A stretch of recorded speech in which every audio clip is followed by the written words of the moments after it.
하나님이 받으시는 예배, 이런 제목의 설교입니다.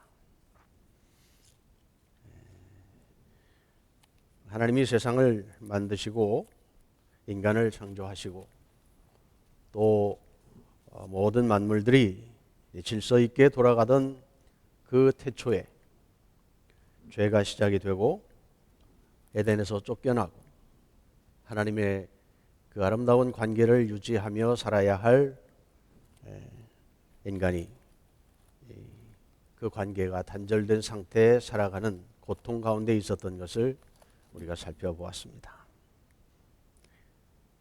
그럼에도 그들은 하나님을 인정하는 믿음이 있었을 것입니다. 그 하나님이 얼마나 좋은 분인지를 잊지 못했을 것입니다. 비록 에덴에서는 쫓겨났지만 하나님과 얼굴을 대면하여 볼 수 없는 처지에서도 하나님을 그리워하는 그러한 마음들이 있었을 거라고 생각합니다. 성경은 그런 일들에 대해서 자상하게 말하고 있지 않지만 한 번 기쁨을 맛본 그 사람에게 그것이 잊혀질 리가 없었을 것입니다. 지금 처해 있는 형편이 어려우면 어려울수록 그 하나님과 함께했던 에덴의 즐거움은 꿈과 같이 그리운 것이 되었을 것입니다. 가인을 낳습니다. 우리 지난번 성경 퀴즈 대회 할 때 보니까 인류 최초의 배꼽 있는 사람이 누굽니까? 그런 질문을 하시더라고요. 이해를 못하신 분도 있는 것 같았어요. 아담과 하와는 배꼽이 없이 하나님이 만들어 놓으셨대요. 어찌되었든 지금 오늘 창세기 4장에서는 가인과 또 그의 동생 아벨을 소개하고 그들이 하나님 앞에 제물을 드렸는데 한 사람의 제물은 하나님이 기뻐 받으시고 또 한 사람의 제물은 받지 않으셨다. 이러한 이야기를 오늘 생각해 보려고 하는 것입니다. 3절 말씀을 보면 세월이 지난 후에 성경은 그렇게 말하고 있습니다. 얼마 세월이 지났는지는 모르지요. 그러나 아마도 아담과 하와가 하나님을 그리워하는 그 마음이 있었을 것이고 그의 자녀들은 부모님들에게 하나님 앞에 어떻게 예배하는지 어떤 그 하나님을 향한 마음이 어떤 것인지를 분명히 보고 배웠을 것이에요. 그러니까 가인과 아벨이 하나님 앞에 제사를 드리게 된 것입니다. 오늘 우리가 아무것도 모르는 자녀들을 먹이고 입히는 데 분주하지만 우리가 하나님 앞에서 살아가는 일거수일투족이 그들에게는 교육의 지침이 된다는 것을 생각하면 참 두려움이 앞섭니다. 더구나 보이지 않는 하나님을 섬기고 예배한다고 하는 것은 그저 예배에 출석하고 참석하고 함께 하는 것 그 너머에 영으로 임재하시는 그 하나님과 우리가 교제하며 그 하나님을 만나는 일이기 때문에 더욱 그렇습니다. 어떻게 예배해야 하나님이 기뻐 받으실까? 우리가 그동안 이 말씀 속에서 가인이 드린 곡물 제사는 하나님이 받지 않았고 아벨이 드린 피의 제사는 받았다. 그러니 피의 제사를 드려야 한다. 그리고 피의 중요성을 강조했습니다. 분명 하나님께서는 범죄한 아담에게 가죽옷을 입혀주시며 구원을 약속하셨지요. 가인도 마찬가지입니다. 동생을 죽은 이후에 무서워 떨 때 하나님이 그 가인을 죽이지 못하게 그렇게 말씀하시고 그에게 가죽옷을 입혀주십니다. 짐승을 잡아 피를 흘려 그에게 가죽옷을 입혀주었다는 것은 하나님께서 그들을 죄악 가운데에서도 구원하시고 함께 해주신다는 약속이었습니다. 마치 십자가에서 희생하셔서 피를 흘려 우리를 새롭게 하나님과 화목하게 하신 하나님의 어린 양 예수 그리스도의 그 보혈을 예표하는 것과 같습니다. 우리가 드리는 예배는 우리 스스로 하나님 앞에 나아갈 수 없는 죄악 가운데 있는 존재들인 것을 우리가 알기에 예수 그리스도 그분이 흘려주신 보혈 그 피로 우리 죄를 접어 속량하시는 하나님의 은혜 가운데 그 보혈의 능력으로 성령의 도움으로 하나님 앞에 나아가는 것을 믿습니다. 그런데 본문의 말씀을 여기까지만 이해한다면 하나님은 농사꾼들이 드리는 제물은 받지 않으시는가? 이런 오해를 할 수가 있습니다. 모세를 통해서 주신 제사법을 보면 분명 곡물로 드리는 소제를 말씀하고 있거든요. 그러면 헷갈리는 거지요. 왜 피로 드린 제사는 받으셨는데 곡물은 받지 않았지? 피만 좋은 것인가? 이런 오해가 생긴다는 것입니다. 오늘 이 말씀을 우리가 읽을 때 어떤 제물을 드렸는가 이것보다 누가 제사를 드렸는가를 볼 수 있어야 합니다. 아벨과 그가 드리는 제물은 받았고 가인과 그가 드리는 제물은 받지 않았다. 성경이 그렇게 기록하고 있습니다. 이 말은 예배드리는 사람이 평소에 하나님과 어떤 관계를 맺고 어떻게 사는지가 중요하다는 것입니다. 히브리 11장 4절에 믿음으로 아벨은 가인보다 더 나은 제사를 하나님께 드림으로 의로운 자라 하시는 증거를 얻었으니 하나님이 그 예물에 대하여 증언하십니다. 그가 죽었으나 그 믿음으로서 지금도 말하느니라 말씀합니다. 아벨은 하나님이 받으실 만한 믿음으로 제사를 드렸기에 하나님이 그의 제물을 받으셨다는 것입니다. 아벨은 자기가 돌보던 짐승의 첫 것 중에서 가장 좋은 것으로 제사를 드렸습니다. 첫 것을 드린다는 것은 모든 것을 드린다는 믿음의 행위입니다. 모든 것을 하나님께서 주셨다고 그 하나님이 주인이라고 하나님의 소유권을 인정하는 마음으로 첫 것을 구분하여 드렸습니다. 하나님은 이것을 기쁘게 받으신 것입니다. 우리가 11조를 구분하여 하나님께 드리고 시간을 구분하여 주일에 예배하는 것 다 그런 의미입니다. 하나님 우리 허락하신 그 모든 것 주인 되심을 인정하고 이 모든 것이 하나님의 것입니다 하고 드리는 의미로 그 첫 것을 구분하여 드리는 것이지요. 믿음의 고백입니다. 이와는 반대로 가인, 제사의 형식만 따랐을 뿐 하나님께 모든 것을 드리는 마음이 없었습니다. 어떻게 이렇게 단정적으로 말할 수 있을까요? 가인은 땅에서 거둔 곡식의 일부를 가져다가 제사했습니다. 그런데 그 일부에 전체를 담을 만한 정성이 깃들지 않았습니다. 하나님은 그의 제물을 받지 않았습니다.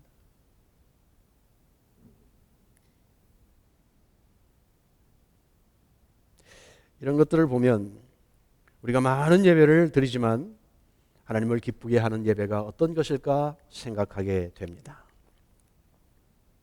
가인은 자신의 제물이 연락되지 못하자 자신을 점검하기보다는 화를 냈습니다. 얼굴색이 변했습니다. 하나님께 불평했습니다.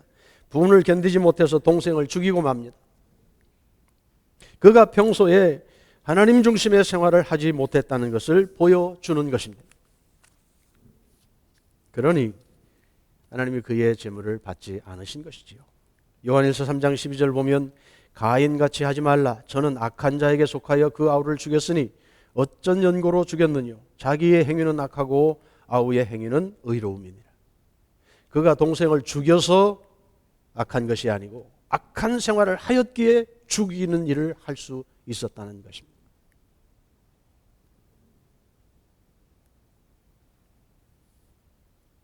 사실 장자인 가인이 아벨보다 더 하나님께 바른 예배를 드릴 가능성이 높았습니다. 그의 이름을 보면 여호와로 인하여 등남했다. 하나님이 주신 아들이다. 이런 의미의 가인 이름을 붙여주었어요. 그런데 동생 아벨은 그의 이름의 뜻을 보면 바람, 헛됨, 아무것도 아님 뭐 이런 좀 시니컬한 이름의 뜻을 갖고 있어요. 그런데 그들은 이름의 뜻과 반대로 살았습니다. 나중에 모세를 통하여 제사법을 주신 말씀에 보면 레위기 27장 26절 가축 중에 처음 난 것은 여호와께 드릴 첫 것이니라. 또 출애굽기 23장에 보면 내 토지에서 처음 거둔 열매의 가장 좋은 것을 가져다가 너희 하나님 여호와의 전에 드릴지니라. 가축이든 농산물이든 첫 것은 하나님의 것이다. 하나님이 주신 것 중에 가장 좋은 것 첫 것을 구분하여 하나님께 드려라. 그 의미가 그 그 모든 소유권이 하나님에게 있다는 것을 고백하는 믿음의 행위가 되도록 한 것입니다. 첫 것은 대표성을 갖는 것입니다. 아담이 왜 인류의 조상이라고 말합니까? 그가 첫 번에 만들어졌기 때문입니다. 그가 범죄했는데 왜 그 죄의 영향력이 우리에게까지 온다고 말합니까? 그가 대표성을 갖기 때문입니다. 그의 불순종으로 죄가 들어왔고 예수님의 순종으로 그 죄가 사해지는 은혜를 오늘 우리가 누리고 살아갑니다. 그러므로 우리가 예배할 때마다 정말 하나님이 내 인생의 주인이라고 하는 그 고백이 이 예배 가운데 담겨 있는가? 가장 좋은 것으로 구분하여 이 모든 것이 주님의 것입니다. 그리고 첫 것을 구분하여 하나님 앞에 드리는 그러한 마음으로 예배를 드리고 있는가? 점검해 보아야 합니다. 요즘 예배, 제가 목사이지만 참 갈피를 잡지 못할 때가 많습니다. 어떻게 예배의 구성 요소를 프로그램을 진열하는 것이 바른 예배가 될 수 있을까? 어떻게 하면 예배를 함께 하는 자들이 예배에 대한 진정한 의미를 같이 나누고 누리고 정말 하나님이 기뻐하는 예배로 나아갈 수 있도록 할 것인가? 고민이 많습니다. 예배가 점점 공연처럼 변하고 있습니다. 처음 교회를 찾아오는 사람들, 불신자들을 배려하려는 선한 의도에 시작한 열린 예배가 시간이 오래 지났습니다. 여행처럼 교회를 지배하고 사람 중심의 예배가 되도록 잘못 인도하고 있는 경향이 있습니다. 화려한 무대 조명, 프로그램, 잘 갖추어진 음악, 짜임새 있는 예배, 분위기, 중요한 일들입니다. 그래서 함께하는 자들이 격려가 되고 호응을 얻고 감정의 터치도 있고 무언가 그 예배 가운데 하나님이 우리와 함께하고 있다는 것을 감각적으로 느끼게 하려는 시도 있지요. 긍정적인 면도 있습니다. 그런데 그것이 예배의 다인 줄 압니다. 전통 예배에 가면 이곳에는 성령의 역사가 없습니다. 그렇게 말하는 잘못 이해하는 것이 은연중에 우리에게 가르쳐지고 있다는 것입니다. 예배의 분위기가 어떠하든 환경이 어떠하든 누가 예배를 인도하고 설교를 얼마나 죽쓰고 이게 중요한 것이 아니라 이 예배를 통하여 하나님께서 영광을 받으시고 우리가 그 하나님 앞에 하나님의 백성됨을 고백하고 하나님이 하나님 되심을 인정하는 거룩한 예배가 진행되고 있는가? 이것을 볼 수 있어야 합니다.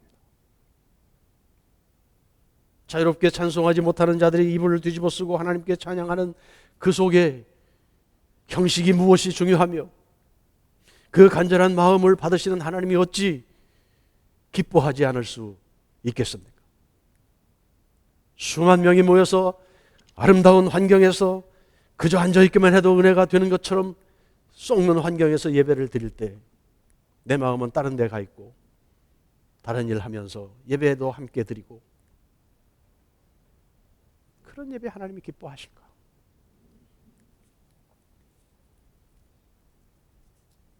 여러분 사실 우리가 성령 충만이라고 말을 많이 하는데 잘못 오해하는 경우가 참 많습니다.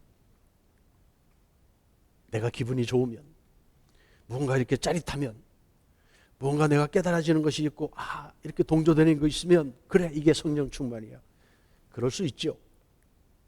그러나 때로는 성령께서 우리 안에서 역사하실 때 우리는 괴로움과 고통과 눈물과 자기를 치며 회개하는 아픔이 절절히 있을 그때에도 성령의 역사라는 것을 잊지 말아야 합니다. 아무런 감동적인 감각적인 그러한 느껴지는 것들이 없을지라도 우리가 살아계신 그 하나님을 믿는 마음으로 말씀에 의존하여 그 하나님 앞에 엎드려 절하는 이 예배가 진정한 하나님을 기쁘게 하는 예배인 것을 깊이 생각해야 합니다. 예배 가운데 임재하시는 하나님을 만나지 못하면 우리가 아무리 많은 봉사와 아무리 많은 헌금을 드린다 할지라도 우리의 예배는 부족한 부분이 있습니다. 하나님이 주인공이 되지 못하면 사람들이 발표하고 멋진 설교를 하고 좋은 가르침을 주고 서로 교제하고 맛있는 음식을 나누어 먹는 것이 중심이 빠진 일이 될 수도 있다는 말입니다. 예배는 철저히 하나님께 드려지는 하나님을 위한 것이 되어야 합니다. 물론 예배를 통해서 하나님이 우리의 감정을 만지기도 하지요. 우리의 잘못도 깨닫게 하시고 회개하기도 하고 눈물이 나오게 하기도 하고 기쁨도 생겨나고 희열도 맛보고, 이것이 없으면 밋밋합니다. 그것은 내가 느끼는 것입니다. 그러나 그 일들을 통해서 하나님이 지금 나와 함께 하시다고 하는 하나님을 만나는 기쁨을 놓칠 수 없다는 것입니다. 그런 감정적인 기쁨은요, 멋진 콘서트에 가도 있을 수 있어요. 여러분, 제가 가끔 TV를 보면 그 음악 프로그램 이렇게 하잖아요. 가수들이 노래하는 그것을 보면서 정말 설교를 들으며 은혜 받는 것보다 더 진지하게 눈물을 흘리며 은혜 받는 사람들이 있더라고요. 음악이 주는 메시지가 있어요. 감정을 터치하는 게 있어요. 그러나 그것이 성령의 역사는 아니지요. 하나님을 만나게 하는 역사는 아니지요. 혼동하지 말아야 합니다. 기도 응답이 있습니다. 문제 해결도 있습니다. 그러나 그것을 위해서 우리가 예배를 참석하는 것이 아닙니다. 그것은 하나님이 우리에게 덤으로 주시는 선물이지. 우리는 예배 가운데 중심에 계시는 나의 주인 되신 하나님, 그 하나님을 기쁘게 하기 위하여 하나님을 만나고 얼굴을 배웁고 그 앞에 절하고 정성을 드리고 사랑을 고백하고 그렇게 하는 것이죠. 이게 예배입니다.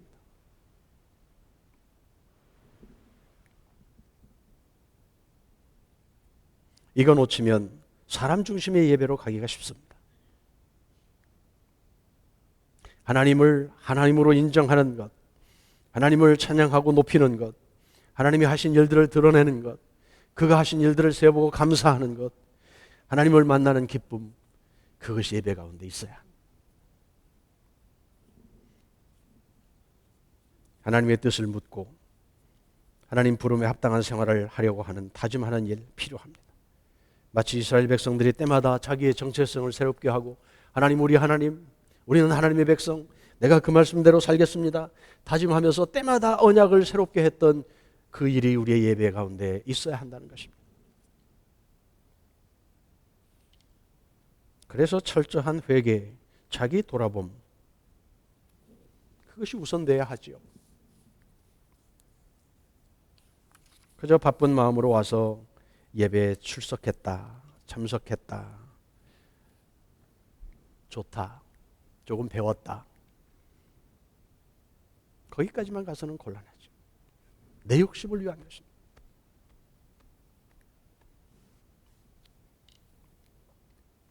거룩한 하나님을 배울 준비가 되어 있는가? 흠 없으신 그 하나님을 내가 얼굴과 얼굴로 만날 준비를 하고 이 자리에 와 있는가? 만약 우리가 범죄한 상태로, 죄의 문제가 해결되지 않은 상태로, 하나님과 또 다른 생각을 품은 상태로 예배 가운데 있다면 하나님은 역겨워하실 것입니다. 우리가 올 초에 예배 순서를 보면서 제가 침묵기도 순서를 넣었어요. 옛날에도 그렇게 기도했잖아요. 죄를 위해서 기도하고 사죄의 선언도 하고. 물론 그 성경 구절 한 절 읽었다고 죄가 그냥 샥 씻어집니까? 내가 철저하게 그 말씀 앞에, 하나님 앞에 돌아보고 회개하고 나의 죄를 씻으시는 그리스도의 보혈의 능력을 다시 의지하고 성령의 은혜를 구하며 우리가 주님 앞에 나아가는 것이죠. 이 작업이 없으면 우리가 드리는 예배에 참석은 가능할지 몰라도 하나님을 만나는 기쁨이 우리 가운데 있다, 내가 이 예배를 통해서 하나님의 뜻을 분별했다, 알았다, 하나님을 만났다,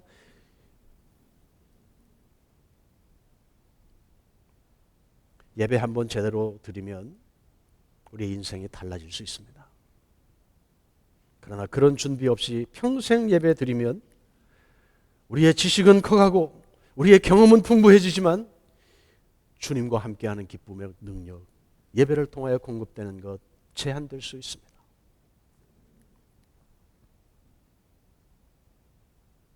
골프 하시는 분들 보니까 제대로 배우지 않고 그냥 재미로 하시는 분들 오래 시간이 지나도 실력이 늘지 않는 거 보잖아요.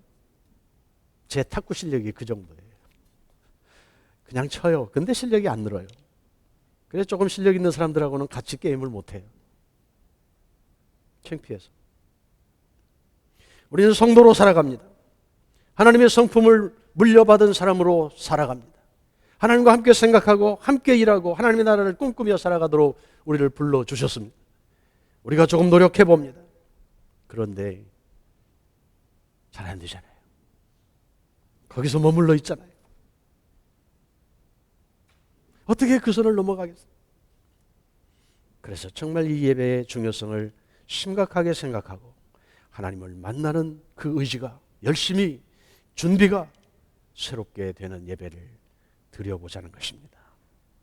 허물과 죄가 있는 상태로는 거룩하신 하나님을 예배할 수 없기 때문에 그렇습니다. 여러분, 그래서 예배 시간에 조금 일찍 오셔서 돌아보고 준비하고 오늘 예배 가운데 그 하나님을 만날 기대를 가지고 그렇게 잘 준비된 예배를 드릴 수 있기를 소망합니다. 성경을 한 군데 찾아보고 마무리하려고 합니다. 이사야 1장, 여러분의 성경을 펴서 함께 읽어보십시다. 이사야서 1장. 우리와 똑같은 연약함을 가지고 살던 이스라엘 백성들이 하나님 앞에 어떤 실수를 했는지 찾아보려는 것입니다. 이사야 1장 13절 15절까지 같이 읽어봅니다. 헛된 재물을 다시 가져오지 말라. 분향은 내가 가증히 여기는 바요. 월삭과 안식일과 대회로 모이는 것도 그러하니 성회와 아울러 악을 행하는 것을 내가 견디지 못하겠노라. 내 마음이 너희의 월삭과 정한 절기를 싫어하나니 그것이 내게 무거운 짐이라. 내가 지기에 곤비하였느니라. 너희가 손을 펼 때에 내가 내 눈을 너희에게서 가리고 너희가 많이 기도할지라도 내가 듣지 아니하리니 이는 너희의 손에 피가 가득함이라. 분명 하나님을 예배하는 자들입니다. 하나님의 백성들입니다. 하나님의 말씀을 지키려고 그렇게 노력하던 사람들입니다. 열심히 모였습니다. 제물도 드렸습니다. 지킬 절기를 다 지켰습니다. 그런데 하나님이 그걸 싫어하셨습니다. 손에 피가 가득하다. 일상생활에서의 삶이 하나님의 기대대로 살지 못하고 있다는 것입니다. 서로 빼앗고 죽이고 미워하고 사랑하지 못하고 하나님의 기대대로 살지 못하고 자기 욕심만을 위해서 살고 그렇게 살다가 예배 드리겠다고 찾아온 그들에게 하나님이 싫어하는 거예요.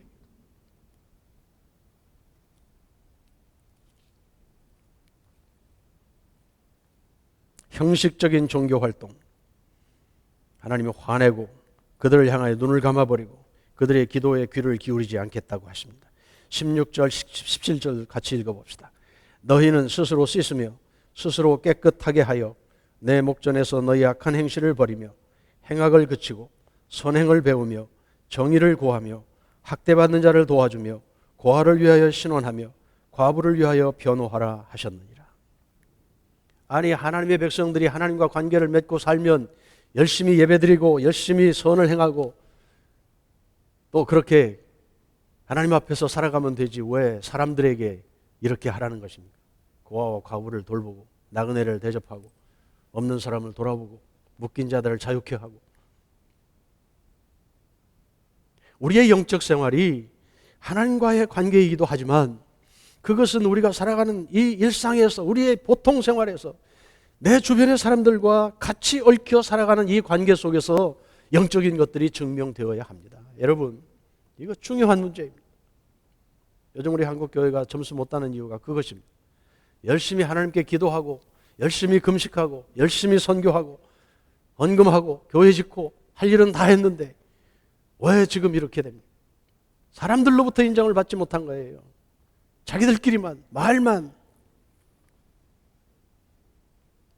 교회에서는 거룩하고 직장에서는 부하들 부리고 교회에서는 법을 잘 지키고 직장에서는 세금 떼먹고 남의 돈 떼먹고 교통법규 안 지키고. 제가 필리핀 가서 놀랐어요. 제가 한번 신호를 어겼는데 보통 그냥 갔거든요. Pastor, you are a Christian driver. 오, 제가 얼마나 창피했는지 몰라요. 교통법규 하나 지키는 것도 크리스찬이기 때문에 지켜야 한다고 말하는 거예요. 여러분, 우리 마음속에 이 정도는 되겠지, 뭐 이럴 수 있어, 뭐 내가 어쩔 수 없잖아, 그런 부분이 참 많아요. 나는 용서가 돼. 하나님도 용서하실 줄 몰라. 그런데 내 옆에 사람은 용서를 못해요. 왜요? 너는 교인이잖아. 나보다 나아야지. 이 가치 기준이 그들에게 있다는 것이에요. 여러분, 우리가 교회 부흥을 위해서 기도하고 꿈꿉니다. 여러분이 밖에서 살아가는 일상 속에서, 직장에서 만나는 사람들과의 관계 속에서 절대 흠잡힐 일을 하지 마십시오. 그 양반이 중학교에 다녀? 나 중학교에 안 가. 이 소리 나올 거 겁내야 돼. 목사는 정말 그게 걱정이에요. 우리가 다 약해요. 완전하지 못해요. 실수하는 부분들이 있어요. 그런데요, 정말 하나님보다 더 옆에 있는 사람이 무서울 때가 있어요. 하나님 우리 약함 아시잖아요. 옆에 있는 사람은 몰라요. 이거 신경 써야 합니다. 이거 간과하고 내 마음대로 살고 내 하고 싶은 대로 말하고 나는 선한 의도로 이야기했는데 다른 사람이 아프다는데도 뭐 그건 네 문제지, 이런 식으로 우리가 인생을 살아가면 하나님 앞에 예배하는 거, 열심히 하는 거 하나님 받지 않으신다는 거예요. 저도 걸리는 데가 참 많아요. 하나님 앞에 죄송하죠. 그래서 우리가 힘쓰는 거예요. 나 자신을 부지런히 돌아보고 말씀 앞에 비추어 정말 살을 깎아내는 아픔으로 그렇게 변화되지 않으면 종교 활동은 얼마든지 가능해요. 목사가 할 일 여러분 앞에서 흠잡히지 않고 하는 거 가능해요.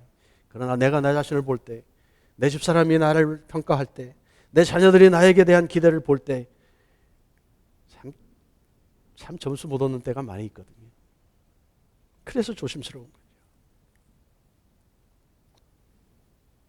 더 이상 이러한 하나님 뜻대로 살지 않고 종교 활동하려고 하는 얄팍한 우리의 잘못된 실수 반복하지 않아야 하겠습니다.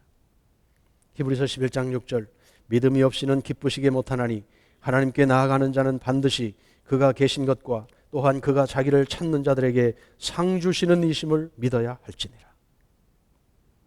우리가 하나님을 기쁘게 하려면 우리의 전통이나 형식 그것보다 정말 하나님 앞에서 영으로 드리는 영적인 예배, 내가 영적인 존재가 되어서 내가 드리는 예배가 하나님을 기쁘게 하는 그러한 예배가 되도록 살아야 돼요. 어제도 구역 예배 드리다 그런 말씀 함께 나누었어요. 보이지 않는 하나님과 우리가 하나님을 만난다, 교제한다, 뭐 인격적인 대화를 한다, 이런 단어들을 써서 이야기합니다만 정말 그걸 우리가 얼마만큼 이해할 수 있느냐 말이에요. 하나님을 안다는 것이 극히 제한되어 있어요. 그런데도요, 그렇게 집중을 해서 하나님을 알려고 노력해도 우리에게는 제한된 것이 있는데, 우리의 일상생활을 보면 하나님을 생각하는 부분들이 너무 제한되어 있잖아요. 바쁘고 잊어버리고 생각해도 그렇게 집중하지 못하고. 영적이 된다고 하는 것은 그래서 참 힘들어요. 깨어 있어야 합니다. 싸움이 계속되어야 합니다. 물론 하나님이 은혜 주셔야 하는 일이지만 내 편에서 보면 부단히 그 하나님을 내가 놓치지 않으려고 자신을 관리하고 돌아보고 의지적으로 노력하고 이 공동체 안에서 함께 훈련받고 그러한 일들이 지속되어야 합니다. 십자가 보혈을 통해서 우리의 죄가 사해진 것 믿습니다. 하나님 앞에서 우리는 의롭게 된 존재인 것을 고백합니다. 그러나 우리의 일상 속에서 불신자들과 더불어 사는 사람들, 또 교회 안에서 우리가 같이 지내는 동료들과 정말 그 신앙이 증명될 수 있도록 자신을 관리하는 것, 이 생활의 예배에 우리 모두가 승리할 수 있게 되기를 원합니다. 무겁습니까?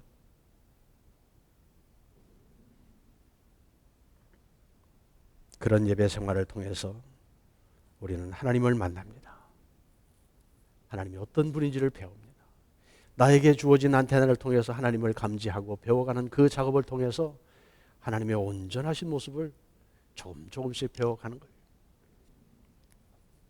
하나님과 함께 일한다. 우리가 어떤 존재길래 감히 하나님과 함께 일할 수 있어요? 그러나 그 하나님이 허락하시는 부분에 성령의 도움을 받아서 조금 하나님이 기뻐하는 일을 거두는 거죠. 그리고 그 하나님을 알아가는 거죠. 하나님이 그걸 기뻐하시는 거예요. 마치 갓난쟁이가 한 발짝 뛰는 거 보고 기뻐하는 것처럼, 지가 먹던 코 묻은 거 함께 나누어 먹는 작업하면서 가족의 기쁨을 누리는 것처럼 하나님 우리를 바라보실 때 그렇게 첫 발을 떼이는 것 기뻐하시는 거예요. 우리가 하루아침에 완전해지지 않지요. 그러나 적어도 내가 하나님의 백성됨을 인정하고 이 예배 가운데서 주인 되신 하나님을 만나려고 하는 의지적인 노력이 그렇게 나타나요. 그것들이 쌓이고 쌓여서 주님을 얼굴과 얼굴로 배우는 기쁨을 누릴 수 있게 되기를 주의 이름으로 축원합니다. 기도합시다.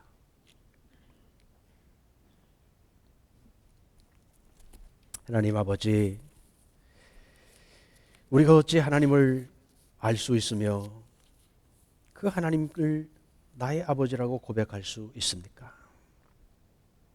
하나님이 먼저 우리를 찾아오셔서 알려주셨고 조금 경험하게 하셔서 그래도 우리가 하나님을 인정하고 뒤따라가는 삶을 살아가게 도우신 것을 감사합니다. 우리가 고백하는 것은 그럼에도 주님, 우리에게는 아직도 부족한 부분이 내가 보아도 많고 하나님의 온전하심에 비추어 볼 때는 감히 우리가 하나님 앞에 나설 수 없는 존재인 것을 고백합니다. 성령의 은혜가 아니고서는, 십자가의 보혈이 아니고서는 주님을 주님으로 인정할 수 없는 것을 우리가 압니다. 여기까지 인도하신 하나님, 연약하지만 우리를 통해서 기뻐하시고 또 우리가 드리는 예배 가운데 주인으로 때마다 찾아오셔서 기뻐하시고 말씀해 주시고 우리로 하나님을 만나는 그 감정을, 그 만남을, 그 기쁨을 더 누리며 살아가는 즐거움이 있도록 인도해 주시기를 원합니다. 혹 우리가 가인처럼 우리 마음대로 살다가 예배하는 자 되지 않게 하시고 평소의 삶이 예배로 하나님께 연결되는 그러한 삶을 살아가는 우리 각자가 되게 하여 주옵소서. 이 교회 공동체가 함께 모여 드리는 공적 예배를 축복하여 주옵소서. 성령께서 우리 각 사람을 다스리셔서 하나님을 알 수 있도록 하시고 지혜와 계시의 영으로 역사하시어 감히 하나님을 우리가 배우고 경험하고 만나는 기쁨을 예배 가운데서 맛볼 수 있도록 우리를 인도하여 주시옵소서. 하나님 아버지, 그래서 이 예배의 중심에 계시는 하나님을 배움는 기쁨이 날마다 더하게 하시고 그 하나님을 통하여 우리도 하나님처럼 거룩해지고 우리의 일상이 하나님의 손에 쓰임 받는 아름다운 것이 되어지도록 역사하여 주옵소서. 예수님의 이름으로 기도합니다. 아멘.